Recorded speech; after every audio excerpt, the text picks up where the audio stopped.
이렇게 시험을 통과하고 나면 러너 라이센스를 이제 취득을 할 수 있어요. 이거는 이제 한 200불 정도 신청 비용이 들고 1년 동안 소지를 해야 이제 주행 시험에 응시할 수 있는 자격이 주어집니다. 그래서 이 러너 라이센스는 실질적으로 L 플레이트를 사서 이제 차에 붙이고 다니면 옆에 동승자가 있는 경우에 운전을 할 수 있는데요. 동승자는 슈퍼바이저라는 자격이 주어지기 때문에 호주 오픈 라이센스를 1년 이상 가지고 있는 사람들이 꼭 옆에 타야만 운전이 가능합니다. 왜냐면 혼자 하면 위험하기 때문에. 원래는 만으로 25세 미만이면 로그북이라고 해서 100시간의 주행 시간을 채워야 되는데요. 만 25세 이상인 경우에는 로그북을 굳이 채워도 되지 않아도 되기 때문에 저 같은 경우엔 로그북을 따로 채우지 않고 이제 시험에 응시 자격이 주어졌고, 이제 예를 들어서 저는 10월에 필기시험을 받고 10월에 러너 라이센스를 취득을 했기 때문에 사실 올해 10월에 주행시험을 볼 수 있어요. 근데 이렇게 저처럼 뭐 다른 이유로 인해서 1년보다 조금 더 빨리 면허 취득이 필요하다 이런 거를 신청하는 경우에는 이게 예외가 돼서 빨리 시험을 볼 수 있는 자격이 주어지는데요. 그게 바로 테녀라는 거예요.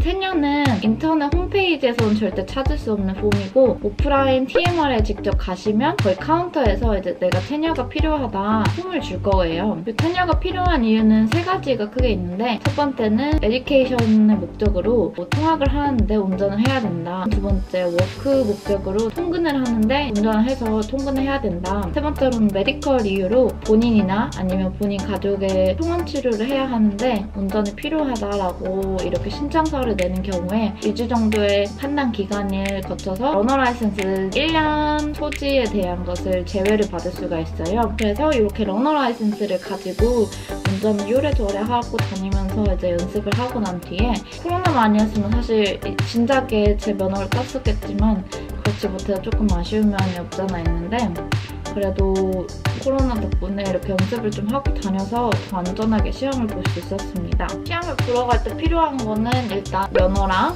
그다음에 차에 붙어있는 L자 플레이트가 필요하고, 또 시험에 바로 붙으면 나와서 P를 달고 운전을 해야 되기 때문에 P 플레이트를 미리미리 준비해 주시는 거를 추천하고요.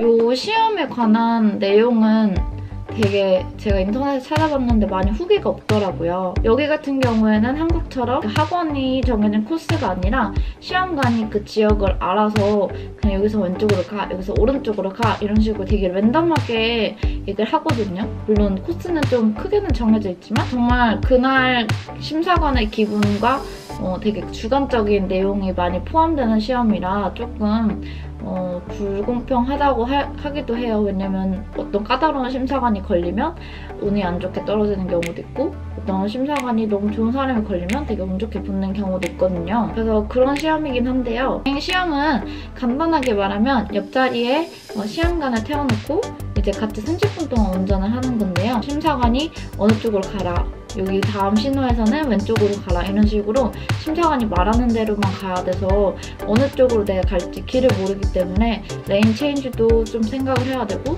되게 여러 가지 상황을 고려하면서 운전을 해야 돼서 조금 되게 긴장을 많이 하게 되더라고요. 그래서 저도 되게 어이없는 실수로 2번이나 떨어졌는데, 또 3번째 붙고 나니까 드는 생각은 생각보다 그렇게 긴장은 안 해도 되는데 제가 쓸데없이 긴장을 너무 많이 해서 되게 안 하던 실수도 하게 되는구나 라고 생각을 했거든요. 그래서 만약에 시험을 준비하시는 분들은 절대 긴장을 하지 않는 게 제일 중요하고, 그쪽 시험 보시는 그런 시험장 주변을 되게 많이 돌아다녀서 이제 여러 가지 골목들에 익숙해지는 걸 좀 추천을 해드려요. 시험에 대한 약간 한국인분들 후기가 많이 없어서 그게 제일 떨렸고, 왜냐면 저도 좀 이래저래 알아보고 시험을 이런 식으로 진행이 되는구나 라는 건 알고 있지만 그 좀 디테일한 부분이 좀 궁금했는데 그런 부분에 대한 정보를 찾기가 조금 어려워서 조금 힘들었거든요. 그래서 만약에 궁금한 점이 있으시다면 언제든지 제 댓글로 남겨주시고, 이렇게 세 번째 시험 끝에 면허를 따게 돼서 지금은 P를 달고 이래저래 운전을 많이 하고 다니고 있습니다. 그래서 시험 보실 때 제일 중요한 거는 일단 처음에 시작을 하면 기능이 잘 되는지 차 검사를 먼저 하는데요. 뭐 오른쪽 깜빡이 켜봐라, 뭐 왼쪽 깜빡이 켜봐라, 뭐 브레이크 등 해봐라, 뭐 비상등 어떻게 켜나, 아니면 뭐 습기 제거는 어떻게 하냐, 뭐 의자 조절은 어떻게 하냐, 이런 것들을 물어보고요. 이렇게 해서 다 점검이 끝나고 이 차로 시험을 봐도 되겠다 하면서 출발을 합니다. 총 소요 시간은 30분 정도 걸리고요. 심각한 에러가 아닌 이상은 8개까지 마이너한 실수들은 봐주고 이제 9개부터는 이제 떨어지는데요. 뭐 판단 내용들은 그렇게 저지먼트, 신호를 잘 보고 가는지, 아니면 기브웨이 양보를 할 때 차가 어느 정도 떨어졌을 때 이렇게 잘 체크를 하고 하는지 기본적으로 판단을 하고, 턴라이트 3번, 뭐 턴레프트 3번 이런 식으로 뭐 심사관들마다 이제 코스를 자기 마음대로 가긴 하지만 어느 정도 정해진 그런 틀이 있기 때문에 그 틀에 따라서 이제 심사를 하고요. 제일 중요한 것들은 이제 그런 크리티컬한 실수를 만들지 않는 건데, 제일 크리티컬한 실수 중에 하나가 이제 속도. 스피드는 1km만 넘어도 바로 탈락입니다. 그래서 차라리 조금 느리게 가서 마이너 실수로 이제 프로그레스에서 깎이거든요, 그러면. 그렇지만 그거는 깎이는 거지 아예 떨어지는 건 아니기 때문에 조금 겁이 난다 싶으면 조금 천천히 가는 걸 추천을 하고, 심사관의 말로는 저한테 이제 60km가 제한 속도다 하면 최소 50 이상으로는 달려야 한다고 하더라고요. 그리고 두 번째는 기브웨이랑 스탑 사인인데요. 기브웨이는 말 그대로 양보기 때문에 양쪽을 확인을 하고 차가 없는 경우에는 바로 갈 수 있지만, 스탑인 경우에는 정말 차가 완전히 멈춰야 되기 때문에 무조건 스탑에는 차가 오지 않더라도 무조건 스탑을 3초 이상 하고 그다음에 출발을 해야 됩니다. 만약에 차가 완전히 멈추지 않았다가 출발을 하면 바로 크리티컬 에러로 해서 이제 탈락이 되기 때문에 그런 것도 조심을 해야 되고요. 그리고 라운드바웃 들어갈 때 이제 차선을 잘 타는 것과, 그리고 오른쪽에서 차가 오는지 안 오는지 확인을 해서 잘 들어가는 거, 그리고 나올 때 깜빡이 켜는 거. 퀸즐랜드 같은 경우에는 들어갈 때 깜빡이 물론 직진 제외하고 좌회전할 때는 좌회전 깜빡이, 우회전하거나 유턴할 때는 우회전 깜빡이를 켜고 나올 때는 좌회전 깜빡이를 켜고 나오는데요. 이것도 만약에 제대로 인디케이트를 하지 않으면 이제 마이너한 실수로 들어가기 때문에 이런 점도 주의를 해서 이제 시험을 봐야 되고요. 무조건 차선 변경할 때는 그냥 이렇게 백미러로 보는 게 아니라 여기서는 무조건 숄더 체크를 하라고 하거든요. 그래서 만약에 오른쪽 차선으로 변경을 한다 그러면 오른쪽 백미러 한번 확인, 그리고 숄더 체크 확인 꼭 하고 그 다음에 넘어가야 돼요.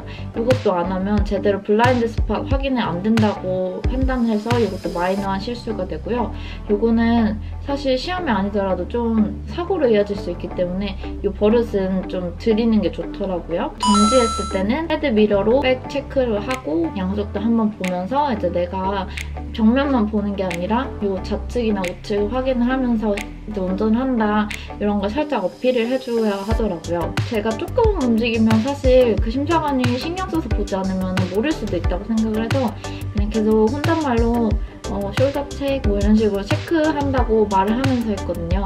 그리고 제일 좋은 방법은 만약에 턴 라이트 하라 그러면은 턴 라이트 하라고 하는 그런 말을 한 번 더 반복함으로써 이분이 지시한 사항이 내가 이해한 게 맞는지 그렇게 한번 더블 체크를 하고 운전을 하는 거를 하면 이분이 원하시는 대로 내가 갈 수 있기 때문에 그런 미스 커뮤니케이트 없다고 생각을 해서 그런 식으로 이분이 말하는 거를 한 번 더 되묻거나 한 번 더 말함으로써 또 내가 어느 쪽으로 가야 되는지 한 번 더 확인을 해야 될 것 같아요. 이분은 뭐 다음 신호에서 가라고 했는데 방금 신호가 바로 있었고 내가 우회전 차선에 서 있어서 이제 우회전이 가능한 줄 알고 이쪽에서 우회전을 가면 커뮤니케이션이 잘 안 되고 저지먼트에 대한 그런 마이너한 실수라고 생각을 할 수도 있기 때문에 그런 경우를 따라서 이제 조금 더 신경을 써서 듣고 운전을 하면 더 좋다고 생각을 하고요. 추천하는 시험 시간은 사실 저는 3시 35분에 봤어요. 왜냐면 제가 일이 끝나고 가야 했기도 했고 그다음에 차라리 좀 바쁜 시간이기 때문에 신호에 오래오래 걸려서 30분이 빨리 가면 좋겠다라는 생각으로 하기도 했고 3시 35분이 알고 보니까 이제 제일 마지막 타임이더라고요. 그러면 선생님 말로는 이제 이분들도 빨리 집에 가고 싶으니까 이제 멀리 안 가고 이제 가까운 데서 금방금방 돌다 끝낼 거다 라고 이제 시험을 보고 난 뒤에 그렇게 얘기를 해주셨는데, 사실 2시부터 4시나 아니면 7시부터 9시? 이때는 애기들이 학교를 가는 스쿨존 타임이 있어서 선호하는 시간은 아니에요. 왜냐면 스쿨존 타임이 있으면 40km 리미트 제한이 있고 스피드 리밋이 있다 보니까 되게 좀 어렵다는 얘기가 많아서 이제 그 시간은 많이 안 하는 추세인데, 저 같은 경우에는 스쿨 홀리데이여서 그거 관계없었기 때문에 바로 신청을 했고요. 이런 타임을 지나서 좀 한가한 시간이 차선 변경하기도 솔직히 수월하고 해서 거의 한 11시에서 1시 정도를 많이 추천을 하시더라고요. 좀 트래픽도 많이 없고 이런 시간대 여러분들께 맞는 시간도 고르시고 이제 맞는 시험장을 고르시는 것도 되게 중요한데, 기본적인 크리티컬한 거는 정말 기본적인 거기 때문에 이런 제가 말씀드린 부분을 좀 주의하면서 운전 연습을 하면 충분히 면허 취득하는데 어려움은 없을 거라고 생각을 하고요. 그래서 많은 분들이 한국에서 면허를 취득을 하고 오시지만 혹시나 여기 와서 면허를 취득하고 싶으신 분들에게는 이 영상이 조금 도움이 되었으면 좋겠고, 조금 더 디테일한 부분이 궁금하시다면 언제든 댓글로 궁금한 점을 남겨주시면 여기에 대해서 제가 아는 한 답변을 많이 드리도록 할게요. 여러분 안녕.